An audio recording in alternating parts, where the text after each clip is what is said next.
जब से हमने हमारे दूसरे चैनल ह्यूमैनिटीज़ का घर में हिस्ट्री के मोस्ट इंपॉर्टेंट टॉपिक्स वाली वीडियो अपलोड करी है, आप लोग भर भर के कमेंट कर रहे हैं कि भैया प्लीज़ सेम ऐसी एक वीडियो पॉलिटिकल साइंस के लिए भी बना दीजिए। ये सुनकर मुझे अच्छा भी लगा और बुरा भी।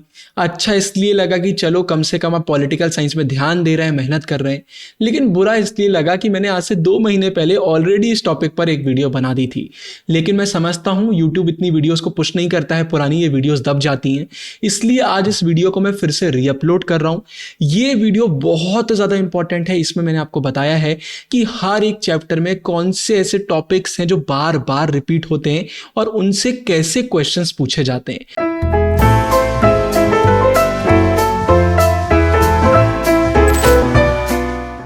वीडियो चालू करने से पहले एक क्विक अनाउंसमेंट।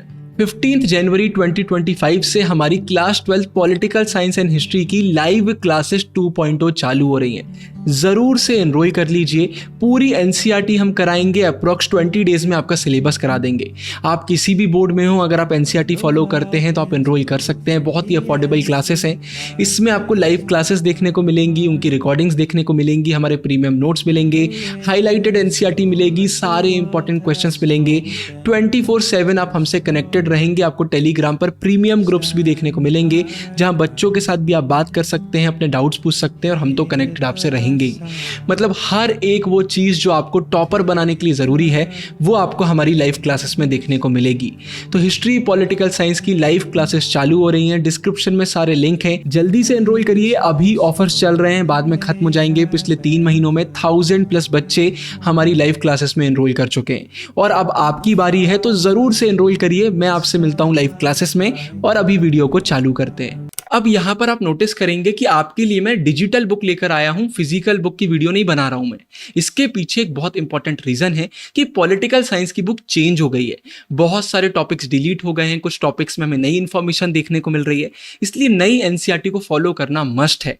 साथ में आप अपनी एनसीईआरटी को ओपन कर लीजिए। जो भी चीजें मैं आपको बताऊंगा अपनी एनसीईआरटी में साथ में वो चीजें लिखते जाइए। सबसे पहले बुक 1 की बात करेंगे, फिर इसके बाद बुक 2 के इंपॉर्टेंट क्वेश्चंस मैं आपको बताऊंगा। मेरी बात बहुत अच्छे से सुन लीजिए। एनसीईआरटी तो आपको पूरी करना है। आज की वीडियो में हर चैप्टर से सिर्फ 3 से 4 टॉपिक मैं आपको बताऊंगा जो सबसे ज्यादा बार रिपीट हुए हैं। तो सबसे पहले द एंड ऑफ बाइपोलैरिटी की बात कर लेते हैं। तो द एंड ऑफ बाइपोलैरिटी में आपको बर्लिन वॉल के बारे में मालूम होना चाहिए। 2 मार्क्स में एमसीक्यूज में ये क्वेश्चन हमें देखने को मिल जाता है। इसके बाद इस चैप्टर का सबसे इंपॉर्टेंट टॉपिक आपको यूएसएसआर के बारे में मालूम होना चाहिए। आपको यूएसएसआर के पॉजिटिव पॉइंट्स भी पता होना चाहिए और नेगेटिव पॉइंट्स भी पता होना चाहिए। सीधे लॉन्ग क्वेश्चन बनकर ये आ जाता है। तो यूएसएसआर के बारे में बहुत अच्छे से पढ़िएगा। आप ये गोर्बाचेव के बारे में पढ़ेंगे तो आपको आइडिया लगेगा डिसइंटीग्रेशन के बारे में। इसके बाद जो अगला टॉपिक निकल कर आएगा वो भी बहुत इंपॉर्टेंट है कि यूएसएसआर डिसइंटीग्रेट क्यों हुआ। ये क्वेश्चन भी सीधा सीधा लॉन्ग में देखने को मिलता है। हर एक पॉइंट को बहुत अच्छे से देखिएगा, ये आपके लिए जानना बहुत जरूरी है। ये एक बहुत इंपॉर्टेंट टॉपिक है। और इसके बाद मैं इसमें एक और टॉपिक बता रहा हूं, मुझे मालूम है लाइन से टॉपिक है, लेकिन थर्ड यही टॉपिक बहुत इंपॉर्टेंट है, कॉन्सिक्वेंसेस ऑफ डिसइंटीग्रेशन। कि भाई डिसइंटीग्रेशन के कॉन्सिक्वेंसेस क्या थे ये आपको पता होना चाहिए। ये क्वेश्चन भी सीधा सीधा 6 मार्क्स में हमें देखने को मिल जाता है। फिर इसके बाद एक 2 मार्क वाला क्वेश्चन भी आता है शॉक थेरेपी से, कि भाई शॉक थेरेपी का मतलब बताइए, साथ में कोई भी 2 कॉन्सिक्वेंस बता दीजिए। तो शॉक थेरेपी का अगर बोर्ड एग्जाम में क्वेश्चन आता है तो आपको एज इट इज यही डेफिनेशन लिखना पड़ेगा। इसमें आप ज्यादा कुछ भी चेंज नहीं कर सकते। इसको बहुत अच्छे से देख लीजिएगा। तो यूएसएसआर के फीचर्स आपको पता होना चाहिए, डिसइंटीग्रेशन के रीजन आपको मालूम होना चाहिए, आपको पता होना चाहिए कॉन्सिक्वेंसेस। फिर शॉर्ट के लिए आप बर्लिन वॉल देख लेना, एक बार शॉक थेरेपी देख लेना। और इसके बाद अगर आप एमसीक्यूज वगैरह की हम बात करते हैं तो एमसीक्यूज के लिए यहां पर जो टेंशंस एंड कॉन्फ्लिक्ट वाला टॉपिक है ना, इससे कई बार एमसीक्यूज बन जाते हैं, क्योंकि यहां पर डेटा बहुत सारा दिया हुआ है ना, तो डेटा आपसे बनना चाहिए। तो एमसीक्यूज के लिए एक बार इसको भी आप पढ़ लेना। इसमें बहुत सारे बच्चों को कंफ्यूजन हो जाता है। तो ये हमारे सबसे ज्यादा इंपॉर्टेंट टॉपिक्स इस चैप्टर से निकल कर आते हैं। फिर इसके बाद हमारा सेकंड चैप्टर निकल कर आता है कंटेम्पररी सेंटर्स ऑफ पावर। इसको बहुत अच्छे से आप सुन लीजिए। सबसे पहले अगर हम यूरोपियन यूनियन की बात करते हैं तो इंट्रोडक्शन के लिए आपको इसके बारे में मालूम होना चाहिए कि इसका कॉन्स्टिट्यूशन है या फिर नहीं है, इसकी करेंसी है या फिर नहीं है, या यूरोपियन यूनियन के कुछ बेसिक फीचर्स आपको मालूम होना चाहिए। उससे इंट्रोडक्शन आप अच्छा लिख पाएंगे, तो ये आप पढ़ेंगे तो ये सारी चीजें आपको क्लियर हो जाएंगी। इसमें जो सबसे मेन टॉपिक निकल कर आता है वो ये है कि आपसे क्वेश्चन में पूछ लिया जाता है कि यूरोपियन यूनियन के फीचर्स बताइए, इसका इन्फ्लुएंस बताइए, या ये बताइए कि पूरे वर्ल्ड को डोमिनेट कैसे कर रहा है आज के समय में। इस तरीके के क्वेश्चन घुमा फिरा कर आ जाते हैं। तो इसमें आपको लिखना पड़ेगा कि हमें यूरोपियन यूनियन के economic, political, diplomatic and military influence देखने को मिलते हैं, और ये सारे पॉइंट्स आपको लिखना पड़ेंगे।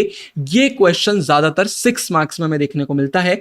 ये सारे पॉइंट्स आपको लिखना पड़ेंगे। इससे कोई भी एक लाइन उठकर आ सकती है और बोल दिया जाएगा इसको एलेबरेट करिए, और आपको यही आंसर लिखना पड़ेगा। तो इसका इन्फ्लुएंस बहुत अच्छे से देख लीजिएगा।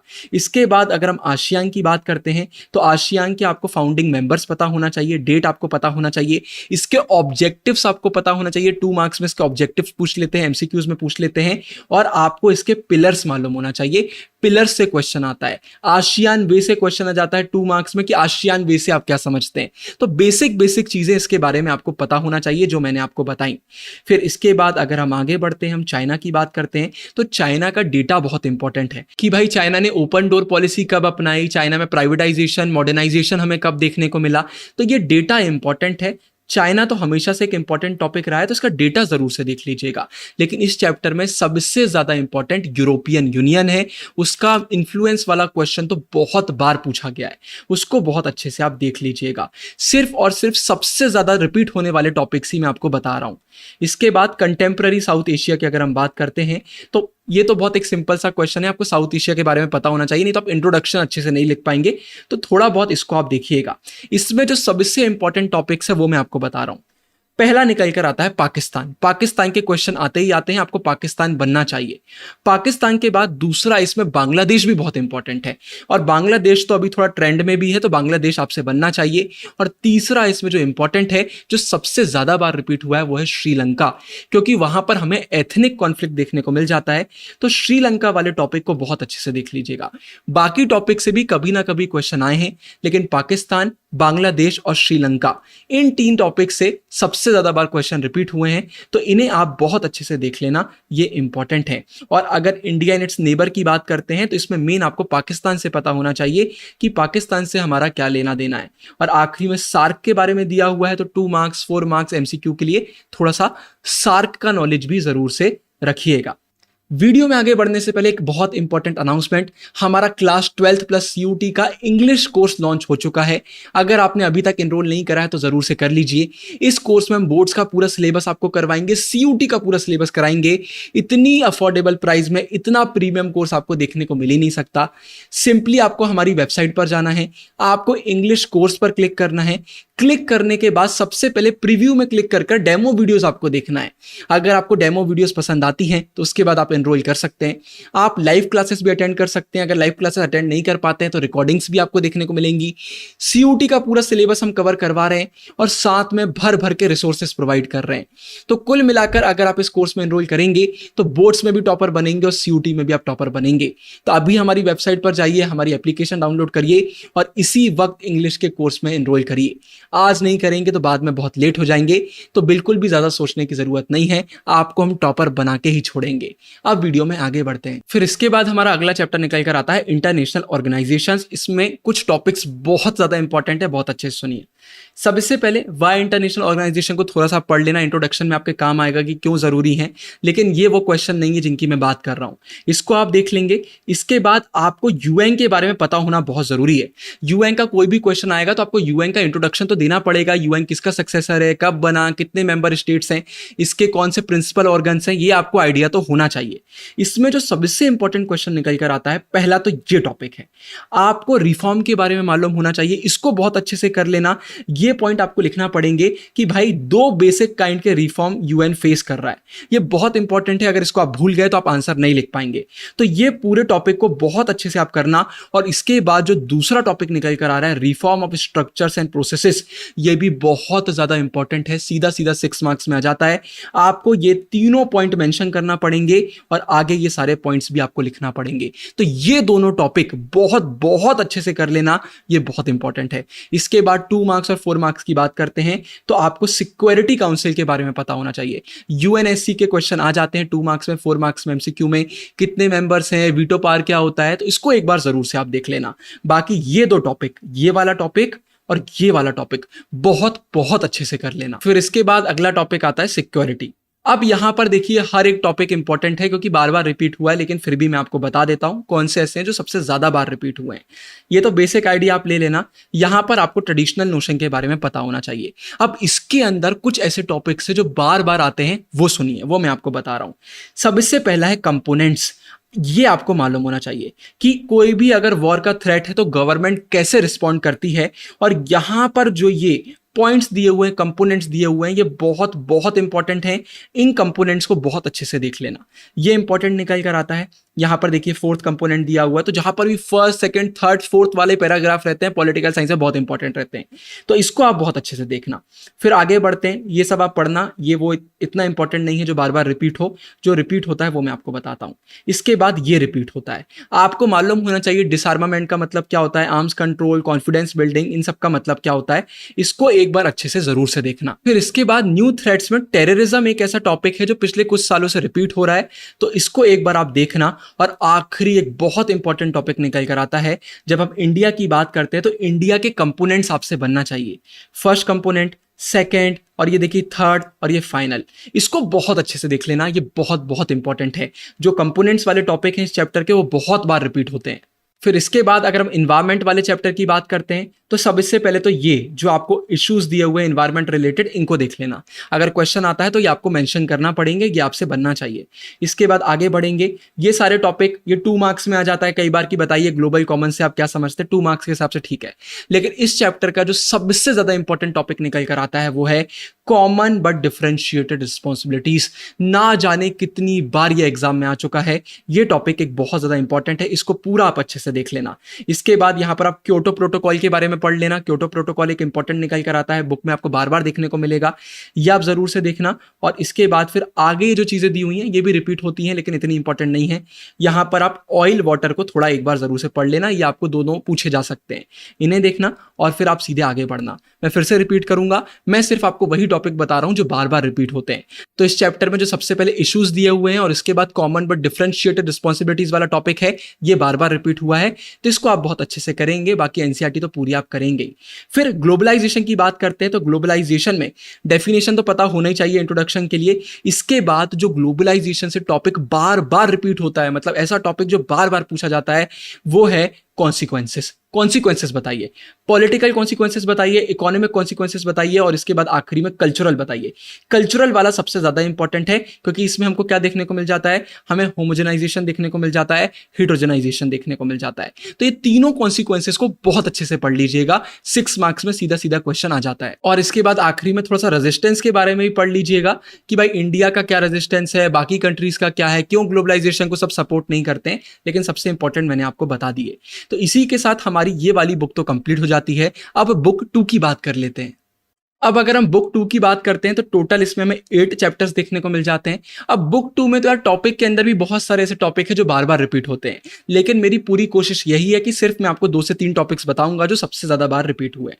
सबसे पहले अगर हम बात करते हैं चैलेंजेस ऑफ नेशन बिल्डिंग की, तो ये एक इंपॉर्टेंट टॉपिक है, इंट्रोडक्शन के लिए इसको जरूर से देखिएगा। इसके बाद 3 चैलेंजेस, 3 चैलेंजेस क्या थे, आपसे बनना ही चाहिए। मैं आपको बार बार बोल रहा हूं, पॉलिटिकल साइंस में कहीं भी फर्स्ट ली, सेकंड ली, थर्ड ली या फर्स्ट सेकंड थर्ड ऐसे पॉइंट्स आते हैं, टॉपिक अपने आप में इंपॉर्टेंट हो जाते हैं। तो 3 चैलेंजेस तो आपसे बनना ही चाहिए। फिर इसके बाद अगला एक और बहुत इंपॉर्टेंट टॉपिक आता है कि पार्टीशन के समय प्रॉब्लम्स क्या थी। देखिए यहां पर दी हुई है प्रॉब्लम्स, इन प्रॉब्लम्स को बहुत अच्छे से देख लीजिएगा। ये प्रॉब्लम्स वाला क्वेश्चन भी आ जाता है कि क्या प्रॉब्लम्स थी, इसको बहुत अच्छे से देखना। फिर इसके बाद इंटीग्रेशन में गवर्नमेंट की अप्रोच क्या थी, तो यहां पर गवर्नमेंट के फिर से पॉइंट्स दिए हुए हैं कि गवर्नमेंट क्या करना चाह रहा था सबको इंटीग्रेट करने के लिए, तो ये पॉइंट्स इंपॉर्टेंट है, इसको देख लीजिएगा। देख लीजिए फर्स्टली यहां पर दिया हुआ है, सेकेंडली यहां पर दिया हुआ है, फर्स्टली सेकेंडली आया मतलब बहुत इंपॉर्टेंट है, तो इसको एक बार अच्छे से देखिएगा। और इसके बाद अगर हम हैदराबाद और मणिपुर की बात करते हैं तो हैदराबाद ज्यादा बार रिपीट हुआ है। मणिपुर से कई बार एमसीक्यूज वगैरह बन जाते हैं क्योंकि इसमें इलेक्शन वगैरह के बारे में दिया हुआ है, लेकिन अगर ज्यादा बार कौन सा रिपीट हुआ है तो हैदराबाद ज्यादा बार रिपीट हुआ है, इसको जरूर से अच्छे से देख लीजिएगा। और फिर इसके बाद इस चैप्टर का आखिरी टॉपिक, इसमें आपको सिर्फ जो ये दिया हुआ है ना आखिरी में, ये बहुत इंपॉर्टेंट है, स्टेट्स रीऑर्गेनाइजेशन कमीशन और उसकी क्या रिकमेंडेशन थी, उसके बाद क्या हुआ, इसको बहुत अच्छे से देख लीजिएगा क्योंकि यहां पर भी डेटा दिया हुआ है, कौन सी स्टेट कब बनी, कैसे बनी, एमसीक्यूज में क्वेश्चन आ जाते हैं। तो आपको इस कमीशन के बारे में तो बहुत अच्छे से मालूम होना चाहिए, तो ये देख लेना। लेकिन सबसे इंपॉर्टेंट टॉपिक मैंने आपको स्टार्टिंग में जो बताए हैं वही है। इसके बाद फिर हमारा era of one party dominance, इसको हम बहुत अच्छे से देख लेते हैं। इसमें जो सबसे पहले यहां पर दिया हुआ है इलेक्शन के बारे में दिया हुआ है कि भाई कैसे हुआ, कब कॉन्स्टिट्यूशन बना, इलेक्शन में क्या प्रॉब्लम आई, तो ये थोड़ा बहुत आपको पता होना चाहिए। कई बार ये 4 मार्क्स में 2 मार्क्स में आ जाता है कि इलेक्शन इतना आसान भी नहीं था। लेकिन सबसे इंपॉर्टेंट टॉपिक की बात करते हैं तो पहला टॉपिक कि पहले 3 जनरल इलेक्शन में कांग्रेस का डोमिनेशन हमें क्यों देखने को मिला, ये टॉपिक ना जाने कितनी बार रिपीट हुआ है, तो इसको तो आप बहुत अच्छे से करना, ये पूरा आपको करना पड़ेगा, ये बहुत इंपॉर्टेंट है, इसको अच्छे से देखिए। और इसके बाद सेकंड टॉपिक इसी से रिलेटेड सबसे ज्यादा इंपॉर्टेंट, कांग्रेस के फीचर्स आपको पता होना चाहिए कि भाई सोशल और आइडियोलॉजिकल कोलिजन है। फिर इसके बाद आगे इसमें फैक्शंस की बात करी गई है, फैक्शन तो 2 मार्क्स में पूछ लिया जाता है कि कांग्रेस का नेचर कैसा था, कांग्रेस बाकी पार्टियों से अलग क्यों थी, उसको इतने ज्यादा वोट्स क्यों मिलते थे। तो ये 2 टॉपिक में ये सारी डिटेल्स आपको देखने को मिल जाएंगी, इसको आप बहुत अच्छे से कर लेना, ये दोनों टॉपिक बहुत इंपॉर्टेंट हैं। फिर भाई अब इस चैप्टर का तो वेटेज ही बहुत कम हो गया है, लेकिन फिर भी मैं आपको बता देता हूं। सबसे पहले आपको बॉम्बे प्लान के बारे में मालूम होना चाहिए। देखिए आगे यहाँ पर कहीं पर दिया होगा, ये यहाँ पर दिया हुआ है, बॉम्बे प्लान दिया हुआ है। और इससे पहले यहाँ पर थोड़ा बहुत बताया गया है कि भाई यूएसए का क्या मॉडल था, यूएसएसआर का क्या मॉडल था और इंडिया ने क्या करा। तो ये इंट्रोडक्शन के लिए आप देख सकते हैं, बॉम्बे प्लान 2 मार्क्स में कई बार आ जाता है, एमसीक्यूज में आ जाता है। और मेन टॉपिक तो मुझे बताने की जरूरत ही नहीं है, फर्स्ट 5 ईयर प्लान और सेकंड 5 ईयर प्लान, इन दोनों को बहुत अच्छे से देख लीजिएगा, इन दोनों की डिटेल्स आपको पता होना बहुत जरूरी है। इसके बाद इंडियाज एक्सटर्नल रिलेशंस, ये चैप्टर तो बड़ा भी है, इंपॉर्टेंट भी है, लेकिन मैं आपको बता देता हूं। नॉन अलाइनमेंट का थोड़ा जानकारी रखिएगा, एमसीक्यूज वगैरह के लिए रखिएगा, लेकिन सबसे इंपॉर्टेंट जो इसके अंदर का सब टॉपिक है वो है नेहरू का रोल। इसमें नेहरू जी की फॉरेन पॉलिसी के ऑब्जेक्टिव्स पूछ लिए जाते हैं, तो ऑब्जेक्टिव्स आपसे बहुत अच्छे से बनना चाहिए, इसको जरूर से देखिएगा। इसके बाद चाइना, चाइना टॉपिक इंपॉर्टेंट है, चाइना को बहुत अच्छे से करिएगा, तिब्बत को अच्छे से करिएगा क्योंकि ये भी चाइना टॉपिक का ही पार्ट है। चाइना के बारे में आपको बहुत अच्छे से बनना चाहिए, पूरा चाइना का टॉपिक आपको करना है, चाइना का टॉपिक बहुत इंपॉर्टेंट है। अब अगर हम पाकिस्तान की बात करते हैं तो पाकिस्तान में जो बांग्लादेश वाली वॉर हुई थी, ये इंपॉर्टेंट है कि भाई बांग्लादेश वाली वॉर के क्वेश्चन आते हैं, ये आपसे बनना चाहिए। और मैं एक इंपॉर्टेंट बात आपको बता देता हूं, ये कभी भी इस उसमें मत रहना कि अरे हमने तो बुक 1 में भी पढ़ा हुआ है वही बुक 2 में लिख देंगे। अरे मेरे भाई, अरे मेरी बहन, वेटेज होता है, आपके इस चैप्टर का एक वेटेज है, बुक 1 का वेटेज अलग है। आपकी जो मार्किंग स्कीम बनती है वो चैप्टर को देख के बनती है। अगर इस चैप्टर से कोई 6 मार्क्स का क्वेश्चन आया और इस चैप्टर से आपने सिर्फ 3 पॉइंट लिखे और 3 पॉइंट आपने कहीं और से लिख दिए तो आपको मार्क्स नहीं मिलेंगे, आपको चैप्टर के पॉइंट्स लिखना पड़ेंगे। बाकी एक्स्ट्रा पॉइंट्स आप जरूर से लिख सकते हैं, लेकिन चैप्टर्स को आप इतना ज्यादा एकदम मिक्स नहीं कर सकते हैं। नो डाउट पहली बुक और दूसरी बुक में बहुत सारे टॉपिक सेम हैं, लेकिन फिर भी वो वर्ल्ड पर फोकस करती है, ये इंडिया पर फोकस करती है, तो इसके बिल्कुल भी मत करना। बांग्लादेश वॉर को बहुत अच्छे से कर लेना, ये इंपॉर्टेंट है। इंडिया न्यूक्लियर पॉलिसी ये है कि ये भी अभी थोड़ा ट्रेंड में है, तो 2-4 मार्क्स के लिए थोड़ा बहुत आ जाता है, बट जो पहले बताया वो ज्यादा इंपॉर्टेंट है, उनको ज्यादा अच्छे से देखिएगा। फिर challenges to and restoration of the Congress system, interesting chapter है, इसके बारे में मैं आपको बताता हूं। सबसे पहले थोड़ा इंट्रोडक्शन कि भाई नेहरू जी से शास्त्री जी आए, फिर इंदिरा गांधी आई, तो थोड़ा सा इंट्रोडक्शन वगैरह आपको मालूम होना चाहिए। इसमें जो सबसे ज्यादा इंपॉर्टेंट टॉपिक्स है वो बताता हूं। पहला, 4th जनरल इलेक्शन बनना ही चाहिए, इससे तो क्वेश्चन आता ही आता है, ये बहुत इंपॉर्टेंट है। और इसमें जो ये नॉन कांग्रेसिज्म वाला टॉपिक है, इसको बहुत अच्छे से कर लेना, बहुत इंपॉर्टेंट है। ये पूरा टॉपिक ही करना, लेकिन इस पर ज्यादा फोकस करना। और इसके बाद ये डिफेक्शन 2 मार्क्स में आ जाता है, आया राम गया राम 2 मार्क्स में आ जाता है, इसी का पार्ट है, इसको आप देख लेना। दूसरा topic, split in the Congress, बहुत इंपॉर्टेंट है, इसमें इंदिरा वर्सेस सिंडिकेट बहुत अच्छे से कर लेना। और इसमें जो सबसे इंपॉर्टेंट टॉपिक है वो है प्रेसिडेंशियल इलेक्शन।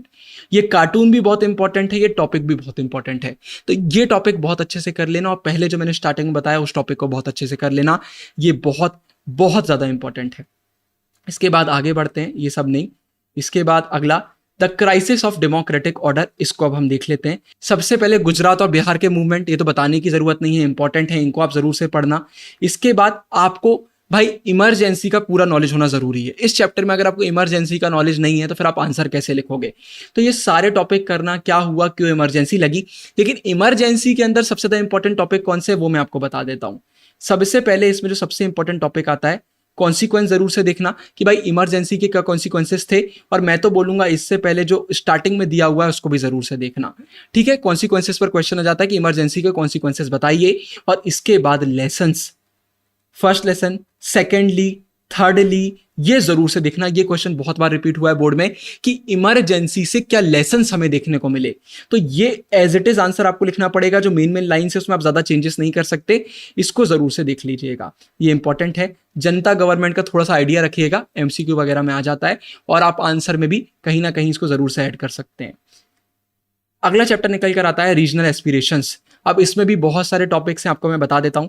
सबसे पहले जम्मू और कश्मीर की अगर हम बात करते हैं तो आपको रीसेंट ट्रेंड्स मालूम होना चाहिए। रीसेंट आपको नॉलेज होना चाहिए अभी क्या हो रहा है, अभी रीसेंट में क्या हुआ है। अभी इसमें ऐड भी हुई है बहुत सारी चीजें, तो रीसेंट का जरूर से देखिएगा। भाई एक्सटर्नल इंटरनल क्या डिस्प्यूट्स थे, आगे क्या हुआ, ये सब चलिए अब पुरानी बातें हो गई तो भी आपको आइडिया होना चाहिए, लेकिन रीसेंट जरूर से पढ़िएगा। पंजाब की बात करते हैं तो जो अकॉर्ड हुआ था उस अकॉर्ड के बारे में नॉलेज आपको होना चाहिए। 2 मार्क्स में कई बार आ जाता है, कई बार 4 में भी इससे क्वेश्चन आ जाता है। नॉर्थ ईस्ट की बात करते हैं तो इसमें आपको यह पता होना चाहिए कि नॉर्थ ईस्ट में क्या हो रहा था। ऑटोनॉमी की डिमांड हो रही थी और सेसेशनिस्ट मूवमेंट देखने को मिल रहे थे। तो ये दोनों पॉइंट आपको लिखना पड़ेंगे अगर क्वेश्चन आ जाता है। और इसमें ये याद रखिएगा आपको असम के बारे में भी पढ़ना है, असम के बारे में जानना बहुत जरूरी है।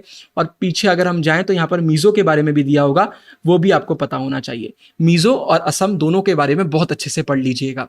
और इस चैप्टर में एक आखिरी टॉपिक भी आता है, ये बहुत बार रिपीट तो नहीं हुआ लेकिन फिर भी यहां पर देखिए फर्स्ट आपको पॉइंट दिया हुआ है, सेकंड, थर्ड, फोर्थ और फाइनल यहां पर फिर कंक्लूजन भी है। तो एक बार ना इसको भी पढ़ लीजिएगा। ये सबसे ज्यादा इंपॉर्टेंट तो नहीं है लेकिन फिर भी अगर ये 6 मार्क्स में आ जाता है या 4 मार्क्स में जाता है तो सीधे सीधे मार्क्स आपको मिल जाएंगे। इसके बाद अगला टॉपिक निकल कर आता है हमारा रीसेंट डेवलपमेंट्स। तो सबसे पहले ये जो पॉइंट्स हैं बहुत ज्यादा इंपॉर्टेंट है, इसमें आपको चेंज भी नहीं कर पाएंगे। इन पॉइंट्स को बहुत अच्छे से देख लीजिएगा, ठीक है। इसके बाद आगे बढ़ते हैं। ये सब अलायंस वगैरह अगर आप याद कर लेंगे तो ठीक है, लेकिन आगे बढ़ते हैं। सबसे इंपॉर्टेंट पॉइंट मैं आपको बताता हूं, मंडल कमीशन जरूर से देख लीजिएगा। मंडल कमीशन इंपॉर्टेंट है, मंडल कमीशन आपसे बनना चाहिए। इसके बाद अयोध्या अभी लेटेस्ट उसमें है, तो अयोध्या का लेटेस्ट जो भी हुआ है वो जरूर से देख लीजिएगा, ये इंपॉर्टेंट है। और सबसे इंपॉर्टेंट जो पॉइंट्स निकल कर आ रहे हैं वो मैं बता रहा हूं। 6 मार्क्स में 4 मार्क्स में क्वेश्चन बार बार रिपीट होता है और वो है ग्रोइंग कंसेंसस।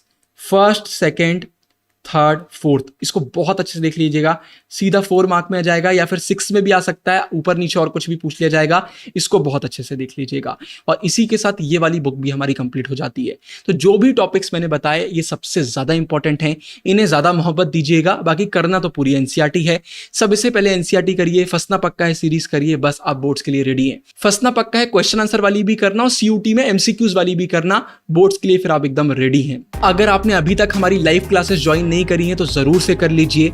जिस तरीके से हम आपका सिलेबस कंप्लीट करा रहे हैं, एक एक एनसीईआरटी की लाइन को टच कर रहे हैं, आपको बोर्ड्स में टॉपर बनने से कोई भी नहीं रोक पाएगा। इतनी अफोर्डेबल प्राइस में इतना प्रीमियम क्वालिटी का कंटेंट आपको पूरे यूट्यूब पर, पूरे गूगल पर कहीं देखने को नहीं मिलेगा।